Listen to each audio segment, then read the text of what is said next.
ஸ்டாலின் தேர்தல் நேரத்தில் அறிவிப்பு, திராவிட முன்னேற்ற கழகம் ஆட்சிக்கு வந்தா இன்றைக்கு அரசில் இருக்கின்ற அரசு காலி பணியிடங்கள் 5 லட்சம் நிரப்பப்படும் சொன்னார். போன சட்டமன்ற கூட்டத்தொடரில் 50,000 தான் இதுவரைக்கும் நிரப்பப்பட்டிருக்க சொல்லியிருக்கார். 4 ஆண்டுல 75,000 பேர் ஓய்வு பெற்றுட்டாங்க. சொன்னது 5 லட்சம். திராவிட முன்னேற்ற கழகம் ஆட்சிக்கு வந்தா அரசு காலி பணியிடங்கள் 5 லட்சத்தை நிரப்பப்படணும். நிரப்பனது 50,000, பணி ஓய்வு பெற்றது 75,000, மேலும் 20,000 அதிகமாகி போச்சு. இப்போ 5,70,000 பணியிடம் காலியா இருக்குது.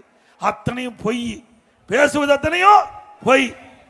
அது மட்டும் இல்ல, அரசு ஊழியர்களுக்கு சொன்னார் தேர்தல் நேரத்தில். நம்முடைய அரசு ஊழியர்கள் நம்பினாங்க பழைய ஓய்வு திட்டம் கிடைக்கும் என்று. எல்லா அரசு ஊழியர்களும் திராவிட முன்னேற்ற கழகத்துக்கு ஆதரவு தெரிவித்தாங்க. திராவிட முன்னேற்ற கழகம் ஆட்சிக்கு வந்தது. இப்போ பட்ட நாமம் போட்டார், அரசு ஊழியர்களுக்கு பட்ட நாமத்தை போட்டு விட்டார். அவர்களும் போராடி போராடி பார்த்து இப்போ போராட்டத்தை காணோம்.